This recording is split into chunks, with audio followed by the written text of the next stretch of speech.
لله رب العالمين، نحمده ونستعينه ونستغفره ونعوذ بالله من شرور أنفسنا ومن سيئات أعمالنا. من يهده الله فلا مضل له ومن يضلل فلا هادي له. أشهد أن لا إله إلا الله وحده لا شريك له، وأشهد أن محمدا عبده ورسوله، صلوات الله وسلامه عليه وعلى آله.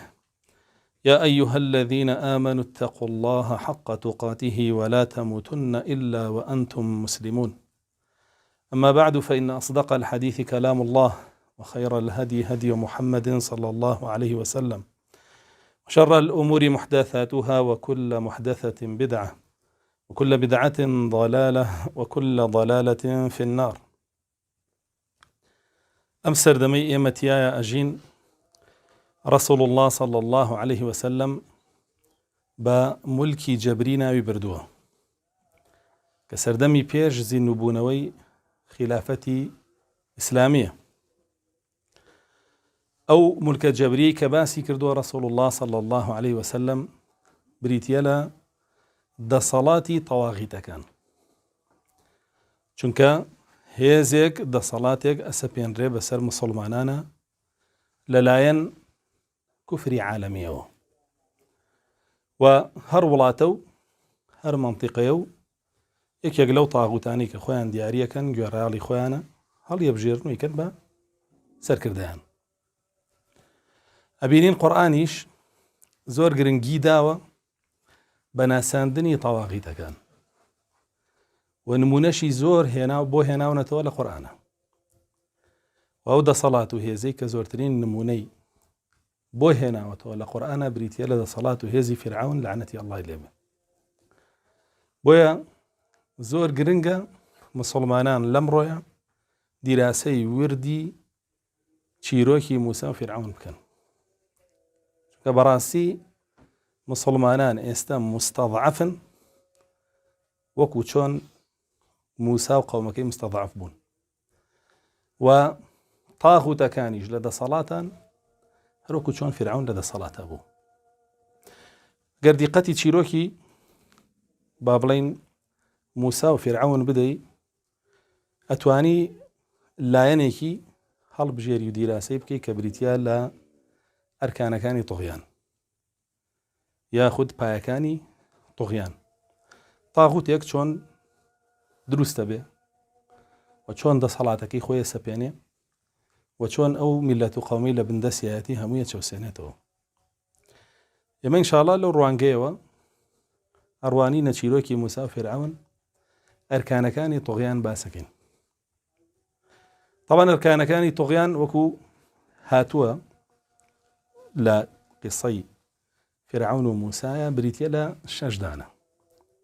هەندێک لە زانایانمان فەرمویانە 5 دانەیە، هەندێکی تریان فەرمویانە 6 دانەیە. ئێمە شەشەکە باسەکەین، بەڵام ئەوەی کە ئەساسیە و زۆر ڕوون و دیارە و ڕەنگی داوەتەوە لە ناو قورئانە کاتێک کە باسی ئەو بابەتانەمان بووکە 5 دانەیان، بەڵام ئێمە هەر شەشەکە باسەکەین. ڕوکنی یەکەمیان بریتیە لە تاغیەکە، ئەبێت تاغیەکە هەبێت، دەسەڵاتدارەکە هەبێت. تاغیەکەش ئەو کەسەیەکە حکمی ئەڵڵا لا ئەبە، حکمێکی تر ئەهێنێ لە جێگای ئیتر، ئەو حکمەی تر ئەیهێنێ لە جێگای ئەیسەپێنێ بەسەرەوە خەڵکەیە، ئایا خۆی دایڕشتووە یاخود لەگەڵ خەڵکی کە دایڕشتووە یاخود بۆیان داڕشتووە پێیان ناوە، کێشەمان نییە. لە هەموو بوارەکانە مادام حکمی خۆی ئیلغا کردوێتەوە حکمێکی تری هێناوە، ئەوە تاغیەکەیە. چونکە الله سبحانه وتعالى حکمی غەیری خۆی بە حکمی تاغوت ناو بردووە لە قورئانە، کە فەرمێ ويريدون أن يتحاكموا إلى الطاغوت وقد أمروا أن يكفروا به. فرمي أو خلق فرماني بيكرا وكافر بي بطاغوت وبحكم طاغوت بلام وكافرنا بي حكم أباب ولا يحكمك أو قبولك بسر حكمي الله سبحانه وتعالى. جابويا يكمين ركن لأركان كان طغيان بريتيا لهبوني طاغوتك أم طاغوتا لسر كومالك بنما دسكا بباري وبردني رعيتك ياخذ بباري وبردني ملتك بنما يكميان خواتيك بسريانو بەوەی حرام و حەڵاڵیان بۆ داڕێژێ بێ لێی وەرگرن پێیان ئەڵێ ئەنە ڕەبوکم الأعلى من ئەو کەسەم کە کاروباری ئێوە بەڕێوە بەم و لەسەر و هەمووتانەوە من پەروەردگاری بڵندی ئێوەم وەکو چۆن فرعون بە قەومەکەی وت ئەنە ڕەبوکم الأعلى خۆتان هەمووتان خوێندووتانەتەوە لە جوزی عەمەیە فحەشەڕە فەنادە ئەنجا دوای فەرمووی قورئان فرعون بە خەڵکەکەی وت من پەروەردگاری بڵندی ئێوەم یعنی من تەشریع بۆ ئێواکەم وەکو چۆن یەهود و نەسارا دوایی خۆی ڕاهاتبوو لەگەڵەوەیە چوو هەمان بابەتی کردەوە بۆ کێ بۆ قەشە و حاخامەکانیان اتەخەذوا ئەحبارەهم وڕهبانەهم ئەربابا من دون الله بۆیە یەکەم ئیشی ئەوەیە کە حرام و حەڵاڵێکدا بڕێژێ بۆ میلەتە وەگەر دیقەتیش بەی لەو وڵاتانەیە کە ئەو سەرۆکانە هەڵەبژێرین یەکەمیشیان چییە دانانی دەستورێکە دانانی حرام و حەڵاڵێکە بۆ میلەتەکە لە جێەوەی کە الله سبحانه وتعالى دایناوە دووەمیان چییە دووەم داواکە ئیتر عیبادەتی ترس بۆ ئەو بێ عیبادەتی خۆشەویستی بۆ ئەو بێ عیبادەتی تەوەکل بۆ ئەو بێ عیبادەتی ئەوێت هەروکو چۆن فرعون بە قەومەکەی وت ما علمت لكم من إله غيري ئێوە بێ ئولوهیەتتان بۆ من بێ هەر من ئیلاهی ئێوە یعنی بێت لە من بترسن بە شێوەیەک کە لە هیچ ذات و کەسێکی تر بۆ شێوە نترسن ئەبێ هەرچی ترستانە بۆ من بێ ئەبێ هەرچی خۆشەویستیتانە بۆ من بێ بێ جادە و بان و ئەبێ ماڵ و دوکان و بازارتانەمەی ڕسمی منی پێوە بێ هەڵواسرا بێ لە پشت سەرتانەوە بێ مەجگەل لە مەقەڕ و لە بابەتەکانی تر وەیە داوای کرد عیبادەتی خۆشەویستی هەمووی بۆ بێ عیبادەتی ترس هەمووی بۆ بێ عیبادەت تەوەکل هەمووی بۆ ئەو بێ ئەگەر من نەبم ئێوە تیاچن ئێوە بێ هەمووتان پشت بە من بەستن و بێ لە پشت منەوە بن وەیوتی ما علمت لكم من إله غيري مار من خواتانم ئەوی موسا باسیەکە لە ئاسمانەکانە بێنە هامان بورجێکم بۆ دروستکە با بڕۆم بزانم موسا ڕاستەکە چونکە من نەزانم موسا درۆک خوایەک هەبێ لەسەر عەرزە هەر منم وا بێەوە عیبادەتەکانی دڵ و دەروونتانەمووی بۆ من بێ کە ئەمەش ڕوون و ئاشکرایە یەکێکە لە کارەکانی کاری سێمی داوایە کرد ئەو خەڵکە هەمووی وەکو خۆی بیرکاتەوە کەس لە بیرکردنەوەکانی ئەو لا نەیە بیرکردنەوەکانی خۆی تەقدیسە کرد بیرۆڕاکانی خۆی وەکو دەقی قورئان و حەدیث تەماشا کرد ئەگەر یەکێ مخالفەی بکردایە خراپترین عقوبەیە وەیو ما ئوریکم إلا ما أرى وما أهديكم إلا سبيل الرشاد من هەمووی قورئان باسی کردەوە بوومان ڕوانینی دروزەوەی کە منێ ڕوانم کەس بۆی نییە لە جگە لە ڕوانینی من هەڵبژێرێ بیرۆڕاکانی من ئەبێ هەمووی پەسەند بێ کەس بۆی نییە ڕەتی کاتەوە بۆ ئەو کەسێک کە مخالفەی بیرۆڕاکانیەکە بە تۆنترین شێوە عقوبەیەدا و لە ناویە برد و ئێستاش فیرعەونەکان کە بۆ شێوە دەسەڵاتیان گرتووەتە دەست ئەوە یەکێکە لە کارەکانیان ئەم کارانەی فیرعەون کە قورئان باسی کردو بۆمان ئەگەر لە ئەمڕۆیە تەماشای بکەی لەم مڵکە جەبریانەیە هەمووی بینی هەمووی هەیە بەڕوونی کە مخالفەی بیرۆڕاکانیەوان دەرچوونە لە حیزبەکەیان و لە جەماعەتەکەیان و جاری وایە دەرچوونە لە میلەتەکە و ئەوە تۆ بووی بە خائین و دژی میلەتەکە بوویت و تۆ بووی بە جاسوس و تۆ بووی بە تیرۆریست و تۆ بووی بەوە ئیتر یەکێ تۆمەتی حازرە لەو تۆمەتانەی کە ئاماژەیە بۆ ئەوەی تۆ دەرچووی لە بیرۆڕاکانی ئەو شایستەوەی لە ناوبرەی کاری چوارەمی چی بوو هەرچیەک لە دینی پێوترا بە درۆیە خستە و پێچەوانەکەیە کرد فكذب وعصى يعني دوو خاڵی لە خۆیان کۆ کردبووە لە خودی خۆیان هەرچیەکە پێوت بە درۆیە خستەوە لە دین وانییە نابێ وابێ دین وانییە دینەوە یعنی دینیش قۆرخ کردبوو بۆ خۆی ئەوە هەبێ هەرە ئەوە بێ کە منێڵێن دینەکەش هەبێ بۆ شێوە بێ کە منێڵێن ئەنجا معسیەتی الله شێ کرد سبحانه وتعالى باش کرا و بینی ئەوەی کە الله سبحانه وتعالى قەدەغەی کردووە ئەو هەمووی حەڵال کردبوو لە وڵاتەکە لە مەلها و بار و دیسکۆمانە هەمووی معسیەت بۆ خەڵکی ئاسان کردبوو خۆشی کرد کاری پێنجەمی حتمەن کەسێکە بۆ شێوە ئیش بکە کەسانێکە بن بەرهەڵستیەکەن پێیان ناخۆشە لە بەرەوەی دینیانێ لە بەرەوەی وجدانیانێ لە بەرەوەی ڕەوشتیانێ وتی ئەبێمانە سەرکوتکەین بەچی نقتل أبناءهم ونستحيي نساءهم يذبح أبناءهم ويستحيي نساءهم قرآن باس كردووان تی هەڵەسین کوڕەکانیان ئەکوژین و بەکوشتیین جاڵێ کردبوونی بە سێ بەشەوە نێرینەکانی کردو بە سێ بەشەوە بەشێکیان پیر بوونە بۆە پارەیان بایە جزیە غەرامەی قورسی لەسەردا نابوون بەشێکیان گەنج بوون لە نێرینەکان ئەبووە کارە قورسەکانیان بۆ بکردایە هەڕەمیان بۆ دروست کردایە و ڕێگاوبانیان بۆ چاک کردایە و خزمەتی قەسڕەکەیان بکردایە و زۆران بازیام کردایە یەکتریان بکوشتایە بە دیاریەوە بۆی چێژ ببینێ شەڕی ناوخۆی پێکردن ئەیان بەیەکە براکوژی دە یەکتری بکوژن یاخود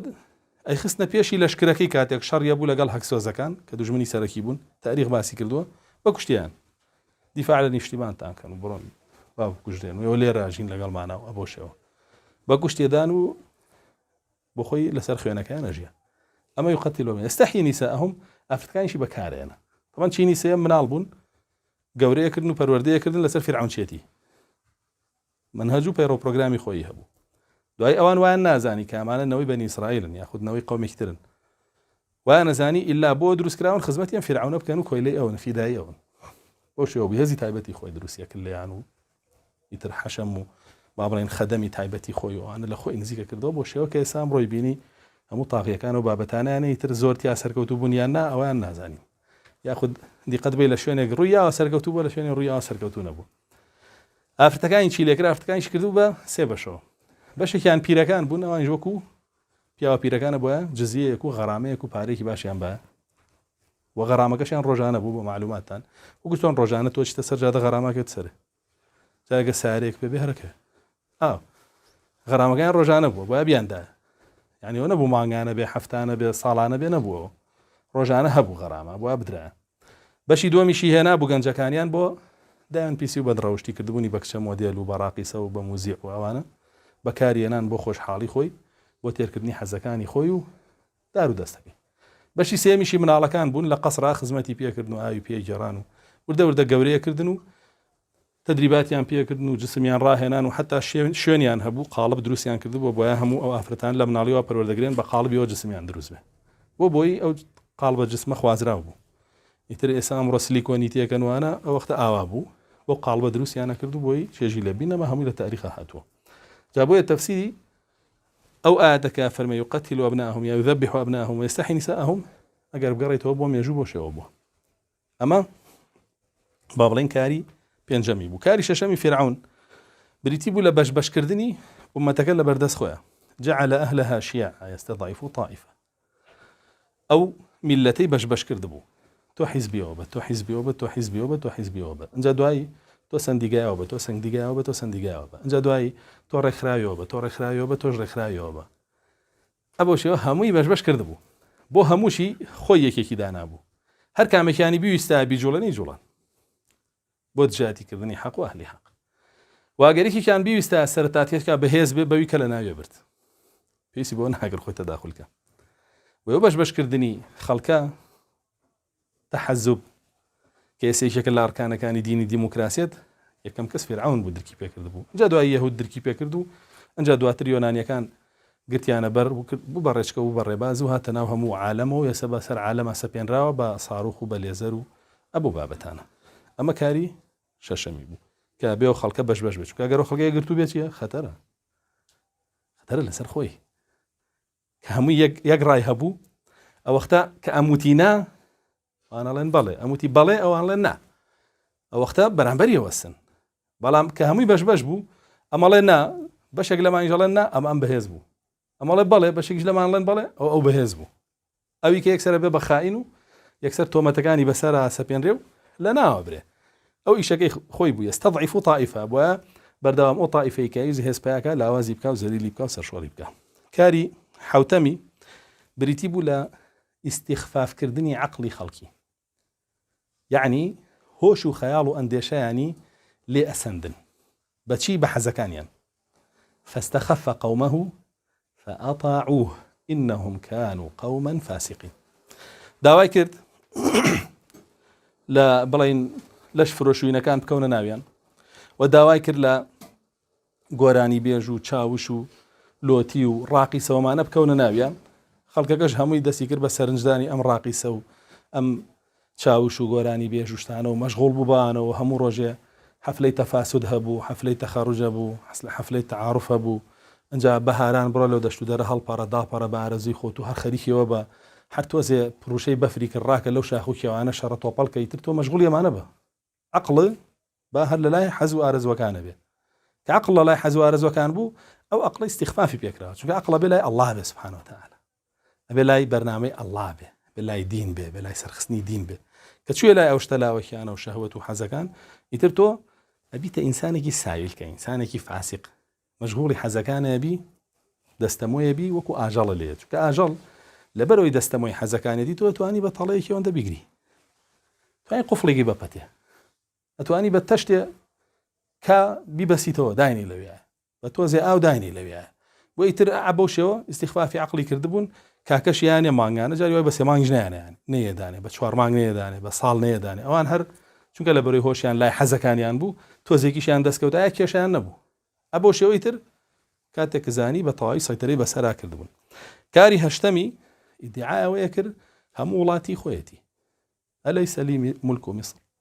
وهذه الأنهار تجري من تابع هرچی گردە ماڵی خۆم بێ قەسری خۆم بێ کۆشکی خۆم بێ ئەبێ هەرچی سەرچاوی ئاویە بەدەست خۆمەوە بێ ئەبێ هەرچی سەیرانگای خۆشە فێلا و شقە و بار و مەلهای خۆمی تیا بێ مڵکی خۆمە وڵاتی خۆمە تاو ئاوا بوو بیرەنەوە دەمووی خۆمە پاڵەوگامووی خۆمە خەڵک بۆی نێ باسی هیچ بکە لەوە تۆزێکتانەیەمێ قەیناک بە خێری خۆم ئاوای اینجا بەوەش وازی ناهێنا فیرعونەکانی ئێستا خراپترن لەو ئەچن لە دەرەوەژەکڕن بانقی دەرەوەش پڕەکەن مەلەها و شوقە و تێلەکانی وێژەکڕن وێ بەڕاستی گەوتونیتە سەردەمێکەوە کە فیرعونەکانی ئێستا ئەکادیمیترن لەویتر بۆ چونکە تەجروبەیان لەبەردەسە خۆشیان شتیکەیە خەنە سەر ئیترەوە خراپتر بوون و ئەکادیمیتر بوون لەو کاری نوێمی چی بوو هەر کەسێ مخالفەی بکردایە یەکسەر تۆمەتی تەخوینی ئەدرایە پاڵ و خەڵکی کێنارد هێزی هەبوو بکاتە سەری و بفرێنێ فأرسل في المدائن حاشرين إن هؤلاء لشرذمة قليلون وإنهم لنا لغائظون وإنا لجميع حاذرون كاتك موسى وقومك يدجي وستانوا يكسر هێزەکانی کۆ کردەوەتی بڕۆم بیان گرنەمویان ئەمانە بە قسەم ناکەن و نایانە ژێربار پیان ئەڵێم هیچ خۆیاک نییە من نەبێ من بەرستن کە چێوان من ناپەرستن چۆن ڕەب العالەمینە پەرستن وی بە موسای وت لئین اتخذت إلها غيري لأجعلنك من المسجونين یەک خوایتر بپەرستی جگە لە من تۆ سجنەکەم لأجعلنك من المسجونين ئەوە بوو موسى عليه السلام هەر پەروەردگاری پەرست و دواتریش کە زانی بە تەمای لەناو بردنیانە و هەمویان بکوژێت و سجنیان کە و ئەم بابەتانە دەرچوون لە میسر کە دەرچوون لە میسر ئەرسەلە فی المەدائین حاشرین دەست و دایرەکەی خۆی نار هێزەکانی خۆی نار بەدەمامکەوە ئەنجا ئیستیعانەیان کرد بە جاسوسەکانیان ئەوانە کەسانێکی کەمن ئەوانە دژایەتی ئێماکەن دژایەتی حەقەکەن دژایەتی وڵاتەکەن دژایەتی میلەتەکەن ئەوانە لایەنداوە لە ڕێی ڕاست ئەوانە بوونەتە تیرۆریست و بیان هێن و بیان گرن و بیان کوژن ئەوانە ئەبێ هەمویان لەناو ببرێن کاری دەیەمی چی بوو هەر دروستکردنی بینا و باڵەخانەی بەرز وفرعون ذي الأوتاد الذين طغوا في البلاد فأكثروا فيها الفساد فصب عليهم ربك صوت عذاب هستان هر اوتێلیانە بربعتمان بینایان دروستە کرد ذي الأوتاد يعني پایی گەورە بۆ دروستکردنی بینا و بورجی بەرز منافسەی بورجە عالەمیەکانیانە کرد هەر خەریکەوە بوون بیناکانیان بەرز کردبوو دڵەکانیان وێران کردبوو ئینسانیەتیان نەهێشت بوو ڕەوشتیان وێران کردبوو بەڵام با دیکۆرێکی جوانە بێ کە ئەمڕۆژ لە هەموو عالەماوە بڕی بۆ ئەوروپاش دیکۆرێکی جوانە بینی بەڵام ئەخلاقە بینی دڵێکی پاکە بینی ماڵی حەڵاڵە بینی یاسای ئەڵڵا بینی نایبینی ئەو ئیشی بوو فأكثر فيها الفساد فسادێکی زۆری بڵاو کردبووە لە ناویانە بەڵام الله سبحانه وتعالى لە ناوی برد بۆ یەکە گەشتە ئەو ڕادەی کە ئیتر خۆیانیان لێ بێ بەخوای سەرعەرز الله سبحانه وتعالى قبوڵی ناکە یاوەکو نەمرود بە نەخۆشیەک بۆیە نێرێ کە چەند ساڵێک پێوی بتلێتەوە دوایی خلبێتەوە بۆ ناو چاڵە ئاگرەکەی یا ڕاستەوخۆ هێزەدا بە مسلمانان بە هێزی ئەوان لە ناو بچن الله سبحانه وتعالى لسورة توبة باسيواكا أن يصيبكم الله بعذاب من عنده أو بأيدينا يا ولد حالة يبرناك أي طاغوتك يا الله سبحانه وتعالى خوي لنا وتانبا يا خد هذا دابا إيمو بدستي يمل لنا وتانبا لو دوانت يبرناك يا هذا دابا بدستي مستضعفة كان أوان زعل بن بسريانا ونريد أن نمن على الذين استضعفوا في الأرض ونجعلهم أئمة ونجعلهم الوارثين سورة قصص باسيكا كأشيت سرتاي قصة فرعون وموسى فالمي يما أمانة ليرو بيتان بلين كيما روج لروجان وخلق مستضعفة أجر دسي قلت ببدينك وبهزيك و ئەوانەکەینە میراتگری زەوی دژمنەکانیشان زەلیل و سەرشۆڕەکەین لە ناویانە بین. وێ بەڕاستی ئەمانە ئەوە ئیشیانە فەساد و با بڵێن بەدڕەوشتی بڵاوەکەنەوە و گرنگی بەڕووکەشە دەن و واز لە ناخی ئینسانەکان هێنن بگرە دای ئەڕمێنن، بەڵام ئەڵڵا سوبحانەهو وتەعالا گەشت ئاوڕادێ ئیتر قبوڵی ناکا کە وەکو دین نەما فیتڕەتیش نەمێنێ، شتی وانە چونکە فیتڕەت نەمێنێ ئیتر دین ناگەڕێتەوە. کێسە ئەمانە فیرعەونانە ئێستا تا سەرسقان دژی فیتڕەتیشن بە شێوەیە کە تۆڵێت تۆ بۆ نییە بڵێ من نێرم، بۆ نییە بڵێ من مێمە بێتەوە بڵێ من ئینسان و تەواو نەوعیەتی ئینسان. باشە کاوە ئەو جندەرەیە ئەمڕۆ هێناویانە وەکە چەندین یاسا و بنەمایتری لێ بووەتەوە کە خەڵکی جوازانە هەر یەکدانە یاسایە لە کاتێکاوانیە و زۆر بەشی بەرکارە هەم لە وڵاتی خۆمانە و لە وڵاتەکانی تریشە ئەوە هیچ لە ئەوروپا وەزارەتی تایبەتی خۆیە. ئەمە ڕوکنی یەکەم بوو، تاغیەکە و ئیشەکانی. ڕوکنی دووەم لە ئەرکانەکانی توغیان بریتیە لە وەزیری حەرب. هەموو تاغیەک ئللا پێویستی بە وەزیرێک هەیە کە جەیش و جاشی بۆ کۆ بکاتەوە بۆ ئەوەی بە ئاگر و ئاسن بە کوشتن و بڕین بە زەخت و زۆر حکمی خەڵکی بکە. لە ناو حکومەتەکەی فیرعەونە کێم کارێ کرد؟ هامان. إن فرعون وهامان وجنودهما كانوا خاطئين. ئەمە ئاماژەی بۆچی تایە؟ دوو جۆر جوندیانە بوو. هێزێکی تایبەت بە فیرعەون خۆی، هێزێکیش بە وەزیرەکەی. هێزە تایبەتەکەی خۆی لە کاتی پێویستیانە بووە بەکاری نایەنە، بۆ بەرگری لە خۆی بە تایبەت بەکاریەنە. بەڵام هێزەکەی هامان دایمە لە ئیشا بوو. ئەوە ڕوکنی دووەمێتی. جاگەر دیقەت بە ئەم هێزی بۆچی بەکارەهێنا؟ تەنها بۆ کوشتن و لە ناوبردنی مسلمانان، هیچی شێکی پێیان نەبوو. تەنها بۆ کوشتن و لە ناوبردنی و کەسانی داوای حەق و حقوقی خۆیانەکەن، داوای مافی خۆیانەکەن. کاگەر بەهاتایە لە جەماعەتی خۆشی بووە، یعنی گەر بەهاتایە لە مسلمانانیش نەبووە، مادام زیادەڕەوی ئەکا بۆ دەسەڵاتی ئەو داوای حەقی خۆی لێکە، ئەو داوای حەقی خۆی بە زیادەڕەوی ئەزانی، ئەبێ ئەم هێزەتی بەر ببێ بکەوێتە وێزەی لە ناوی بەرێ. ئیتر یا بەلێیان یا بە کوشتن یا بابەتەکانی تر. وی قورآن باسی کردو بۆمان کە فەرمێ إن فرعون وهامان وجنودهما كانوا خاطئين. هەرچی هەڵە بوو ئەیان کرد، یعنی کاری جوندیەکانی کارێکی ڕاست نەبوو کە پاراستنی دەسەڵاتێکی شەرعی بێ، پاراستنی دەسەڵاتێکی بێشەرعی. بۆ ئەمانیش حسابیان بۆ کرا، حسابی فرعون و هامان خۆیان بۆ کرا، چونکە فەرمانیان بەس لەوان وەرەگرت. وەگەر بەهاتایە و ئەمان نەچوونایەتە ژێر فەرمانیانەوە، ئەوان خۆیان بەتەنیا دوو کەس بوون، هیچیان پێگرا هیچیان پێ ناکرا. ئەو ئەمان بوون کە ئەوانیان ڕاگرت بوو. کە ئەمە ڕوکنی دووەمە زۆر گرنگە و هەموو فیرعەونێکیش کاکەوێت دەسەڵاتەوە یەکەم شت گرنگی بەوەیە، هێز چاک جبەخانە بۆ وێ دەسەڵاتە لە دەست نەیە بمێنێتەوە تایە. ئەنجا دووە ئەو هەر بەو هێزاکەوێتە لە ناوبردنی نەیارەکانی وەکو چۆن ئێستا باسمان کرد، فأرسل في المدائن حاشرين و جوندیەکانی شیعینە شت شوێن موسا و هاوڵەکانی کەوتن کە ئەفەرمێ فأتبعهم فرعون وجنوده بغيا وعدوى. فرعون و جوندیەکانی دوای موسا عليه السلام کەوتن لەگەڵ مسلمانان بۆ بغيا وعدوى، بە دژمنی خۆیانیان زانی. مەیەک چونکە دژایەتی ئەڵڵایانە کرد سبحانه وتعالى، شەڕیەویانە کرد، ئەم خۆی پێخوا بوو، ئەوی جاتە بۆ نا رب العالمین پەروەردگاری جیهانیانە، و ئەم ئەوی بە دژمنی خۆی زانی و دەستدرێژیە کردە سەر ماف و حەق و حقوقەکانی ئەو لەسەر زەویەکەی خۆی نەیهێش بژی کە چەند ساڵێک بوو بنەماڵەی فەرمانڕەوای میسر بەدەستی ئەهلی ئیسلامەوە بوو، سەردەمی یوسفەوە عليه السلام هەتا وەکو ئەم فیرعەونەی ئەخیر کە هاو. ئەمە ئاماژەیە بۆەوەی کە ئەو دەسەڵاتانە گۆڕانکاری بەسەرادێ. الله سبحانه وتعالى فەرمێ تلك الأيام نداولها بين الناس. ئەمە ڕۆژگارێمە گۆڕانکاری بەسەرایانین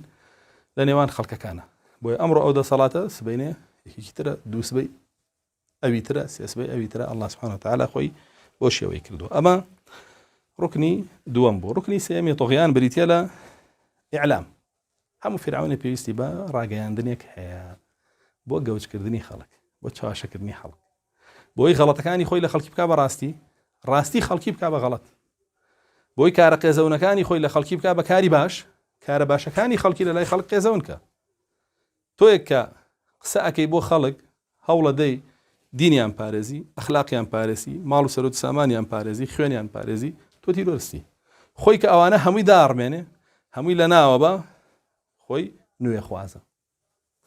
خۆی ڕۆشنبیرە، خۆی وڵات پارێزە. ئەو ئیشەکێتی. بۆیە بە خەڵکەکەی چییە دەیو ئەلەیسە لی مولک مصر وهذه الأنهار تجري من تحتي. خەڵکینە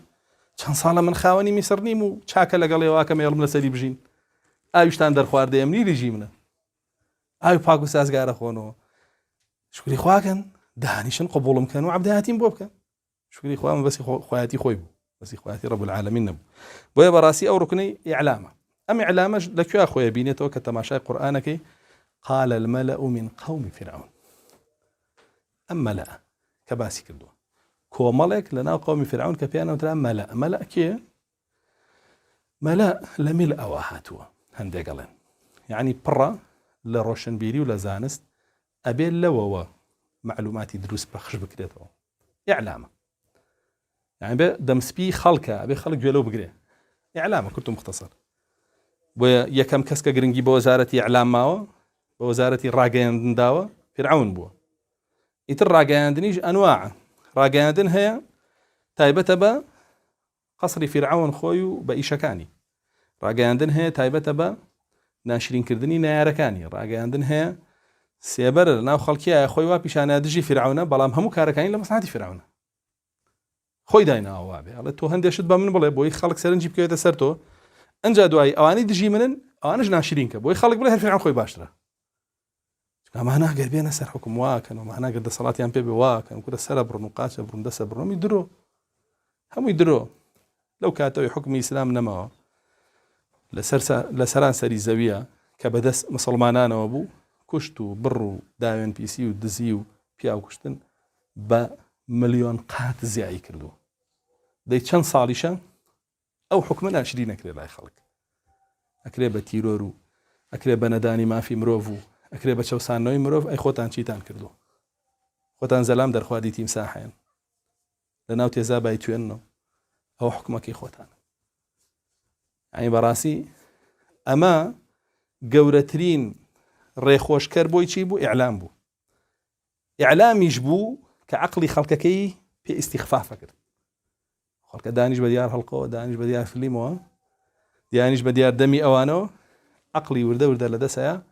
بەرمەجە ئەبوو لەسەرەوەی ئەوەی خسە دەماخیەوە. تۆ دانیشی بە دیار 1700 هەڵقەوە بەرمەجابی لەسەر ئەوەی خاتە مێشکتەوە. یعنی ئێستا دیقەتی هەر هەڵقەیەکی ژەکەی ئەدەی جگەلەوەی بێدینیتیە، جگەلەوەی بەدڕەوشتیتیە، جگەلەوەی مخالفەی فیتڕەتیتیە، دیقەتی هەر هەڵقەیەک ژیانی دایمە ژن و مێردەکانەکە بەگژیەکە، فێریانەکە چۆن جوابی یەک بنەوە، فێریانەکە چۆن جاسوسی بەسەرێکەوە بکەن، فێریانەکە چۆن ڕقیان لە یەک بێ، چۆن حەق لە یەکەنەوە. ئێوە میلەتە بۆی ئاوەپەروەردە بوو. ئەی بۆی ڕێژەی تەلاق زۆر بوو. ئەمە لە هەزاران جانیبی ترەوە. کوڕەکە بەگژی باوکە، کچەکە بەگژی دایکە. ئەی بۆیە مناڵی خەڵگەمی سەرسەری بۆ بە قسەی دایک و باوکی ناکە. ئەمانە هەمووی ئەو ئیسفادەی لێکە کە خانەوەدەکان لەبەر یەکتری هەڵوەشان کۆمەلگا ڕوخەیە، کە کۆمەلگا ڕووخاو بوو ئەو خۆشی لە هێز و قووەت و دەسەڵاتە، ئەو خۆی ماڵ و مناڵی خۆی گرتووە نایڕە کەس بیبینێ، ئەیبینی کچەکانی نایبینی، بەڵام کچی عالەم بەهەمووی لە دەرەوە ڕقس کاوڕوت بێ. کوڕەکانی خۆی گرتووە، هێزی تایبەتی بۆ دروست کردو، تەواو خۆی تۆڵ کردو، ئەوانی داڕمانوە بۆیە توانێ حکومیان کە، توانێت لە سەریانەوە بێ. وا لە مەسلحەتی ئەوان نییە خەڵک بێتەوە بەخۆیان. بۆیە هیچ کەسێ بەقەرەو فرعونانە دژمنی میلەتەکانیان نین. میلەتەکانیان ئەگەر عەقڵیان هەبێ ئەبێ زۆرترین دژایەتیان بۆ فرعونانە بێ، چونکە بەڕاستی وەکو دین و ئەخلاقیان لێسەنون، خانەوادەشیان لێسەنون، وەکو سەروەت و سامانیان لێسەنون، ڕەوشت و فیتڕەتیشیان لێدا ماڵی بن. بۆیە بەڕاستی ئەمە ئیشی ئیعلامە. و لەناو ئەم ئیعلامەشا کێ گەورەترین و بەهێزترین چینە؟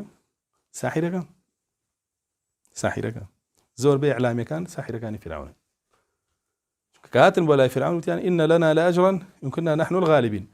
ئەگەر ئێمە توانیمانەوە بەدرۆ بخەینەوە، توانیمان منهەجی پێغەمبەران بەدرۆ بخەینەوە، منهەجی موسا بەدرۆ بخەینەوە، ئەهلی تەوحید بەدرۆ بخەینەوە، ئەوە ئێمە ئەجری خۆمانمانەوێ. فرعون چی پێوتن؟ نعم، ئەو ئەجرەکەتان دانراوە، وئینەکم لەمین المقەڕەبین، و ئێوە لە کەسە نزیک و تایبەتەکانی خۆمە بن، ئەبنە وەزیری ئیعلام، ئەبنە ڕاوێژکار، ئەبنە زۆر شت. بۆیە ئەمانە هاتنیان و چی يريد أن يصدكم عما كان يعبد آباؤكم ئەوە موسا هاتووە ئەوە لە دینی باو باپیرانتان لاتان بە نەکەن دەست لە دینی باو باپیرانتان بەرن بۆ موسا عليه السلام هەر باو باپیرانتان ڕاستی کردووە يعني ديني الله نعم ديني كي يبقى باپیران خو ديني كي يلا يا سبحانه وتعالى تو ديني الله الغاكي تو وديني انسان باو باپیران يا نوتشي يريد ان يخرجكم من ارضكم بسحره فماذا تأمر هو الساحرة با مش ساحرة كان ما بيني بو برانبري اي بيني جاري وايشك لاهلي حق شتا كناله اي حق سرخه ساحرة كان ناود برانبري مناقشه اي بيسل بين سان بس اگر ما اهلي حق الراسك حجتي بيبه عصاك دانه وكو موسى عليه السلام تلقف ما يكفيكم هم لله ابا هم سحري انا بيتشتو اجبين جاري وهي انسانك الله سبحانه وتعالى بركه خاتق سكاني وبركه خاتا حجتك يو دم كتي بران بركيك او يجي بيانا على او ان شاء الله نسال منهجي في غمر انا بويا واسر كوتو او يكش لسال منهجي فرعون كان ساحر كان يوانا بويا ايوشي اما دجي ملتك دجي خاكك ايوه لخاكتان ودرتان ايوه ولاد لدزمن ايوه ولاد كو دس دجمناني ملتك كمان اي كتي سيري خوي جاشي هم دجمناني ملتك جاشاتی بۆ هەمووی کردووە خۆ دژمنێکی ئەم کوردە نەماوە جاشاتی بۆ نەکە هەر سەرانی عەرەبیش دژمنێکی عەرەب نەماوە جاشاتی بۆ نەکە سەرانی تورک دژمنێکی تورک نەماوە جاشاتی بۆ نەکە هەمووی لە پێناوی شات ژاتی ئیسلام ئەنجا هێشتا تۆ کە ئەتەوێ ئیسلام سەرکەوێ ئەوە تۆ دژی میلەتی تۆ دژی وڵاتی ئەوە ئیشیان ئەم ئیعلامە ئاواکەن لە خەڵکە باشەکان و ئاواش خەڵکە قێزەون و ناشرینەکان سمارتاکەن و لە ماعیان پێدەن و جوانیانەکەن لە بەرچاوی خەڵکیە يانوتي أتذر موسى وقومه ليفسدوا في الأرض ويذرك وآلهتك فرعون ولي أنا قري دعاء كزوريان بو هات سيريانا كالقوم موسى يتر حجتيان بي موسى عليه السلام بلقي بي وساحل دام كنت كردو همي نيلي تربي نوبيتشي هيزة أبيتو حرب راقة يعني شو قومك فاسدك ديني خلقك تيجا خوات يجيتو ناحيله بو قبولينك إلى ناحيان بر أو بيتر ليوا آخر شد أو بكاء يعني كده أمانة سيركن بولا أركان كاني طغيان إن شاء الله كأستين وركن كاني كجباء سكين والحمد لله رب العالمين.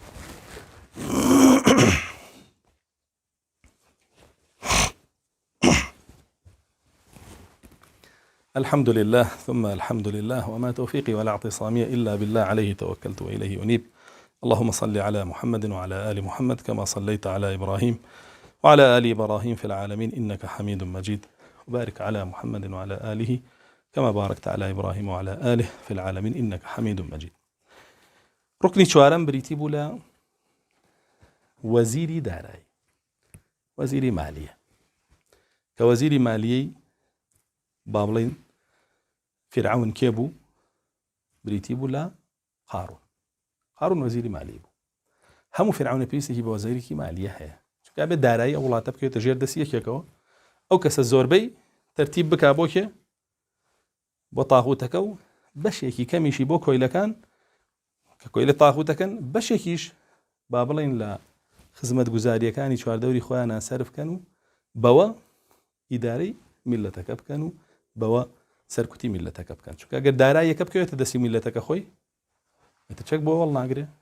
ترقص بو ناكا تلاش نافروش بو خوي جيني بيسي بو نامنه خوي راوستينه خوي زليل ناكا بو أو كويلاتي بو ناكا جابه هیچ لدسي وانا بو يهور كويلاتي بكابو وزور جاريش بو باري أتوانه لحق ناشرين كانوا كوشون أفرتك راس بيرن براب مسابلة وزينا وكردوا لقبل باريكي زوري يعطي قارون دو أفرتك خوي اعترافك على قارون باريكي زوري يومتي وكوشون لفرمودك رسول الله صلى الله عليه وسلم يجرته وناش مسر واسا بلا مو إيش أنا بو باري زورش تكري ويسيرك زور جار لبر أو سرچاوي باريشا انقلاب بسر يكتريها كان فرعون كان كرسول الله صلى الله عليه وسلم ما جيب يدا فرمي يتكادمون فيها كتكادم الحمير أم فرعون أنا لهالشيء عند صلاة بقرن دس هر خريج تكتلات وهر خريج انقلابات بسر يكتريها هموي أيوة آخر باشا قبو خوي به عليك باشا قبو خوي به تكادمي حمير يدريش كوكي تولا جيجاك أو آلي كان بوداني تو آخريان بوداني هموي بين أخوش أو يتربية دم خاتا أو ليه قەپی لێگرێ جوتەی لێ دەریەکە یا ماکەرێکی لێوە نزیک بێ ناڵێوی کە نزیک بکە خۆی بە کوشتە لەسەری بۆ لەبەرەوەی پێویستی بەوە هەیە ئەوە سەرچاوی خۆشگوزەرانێکایەتی کە بریتە لە داراییەکەی بۆیە بێ وەزیرێکی بێ وەزیرە کۆیلەی خۆی بێ هەموو شتەکان بۆ ئەو بکە لەسەر ڕێباز و ڕێچکەی ئەو بڕوە و هەموو داهات بێنێتەوە بیکاتەوە ناو مشتیە ئەگەر خۆشی شتێکی دەست بکەوێت لەو بینە ئەمە وەزیری مالی فرعون بوو کە بریتی بوو لە قارون و ئەم وەزیری مالیەیە قەت تۆ نایبینی ئەم وەزیری داراییە خۆی بەخراپ خۆی وەصفکە دایمە خۆی بە باش وەصفەکە إنما أوتيته على علم من عندي وزيرك معناه كسب ناقاته بو يترهي نوتي مالية شارزاترين وزيرة هيج كسنات وأنا فيها بقاته بو لبروي أو مخلصترين كسبوي هيج كسي كوكو مخلصنية كوي ليكي مخلصنية بويا أو باشترين كسب بويا يتسر شاشة زوربا رويكي قايمو هاوارك على كزوكو مني من باشترين كسم لو إيشا كزوكو مني بيناكري لو ئەوەم کردو ئەمەم کردو شکانی خۆی بژێرێ بۆ بۆی بمێنێتەوە وی قارونی ژوایوت إنما أوتيته على علم من عندي من خۆم شارەزام و خۆم زانام و خۆم خەباتگێڕی کۆنیشم کاکە بۆیە حەقی منە هەر لەو شوێنە هاتم بیخۆم و ئەو کۆلایەتیش بکەم و بەشە زۆرەکەی بۆ ئەوان دابین بکەم و دڵخۆش بوو بۆشی کە تایە بوو حتا ئەهلی علم پێیان وتی لا تفرح إن الله لا يحب الفرح وابتغي فيما أتاك الله الدار الآخرة ولا تنس نصيبك من الدنيا وأحسن كما أحسن الله ناخوة أو نصيحته مش قاريان ناخوة أو هلا فرح وتمتعي خواتي هتاوكو أقاتوا بأ الله سبحانه وتعالى تمتع بكفرك قليلا إنك من أصحاب النار ركني بينجم بريتي بولا لركن كان طغيان بريتي لا كاهن كاني معبد كاهن كاني فرعون كما نشتي قلب لساحر كانوا لك وملك عمان بسر حمد صلاتك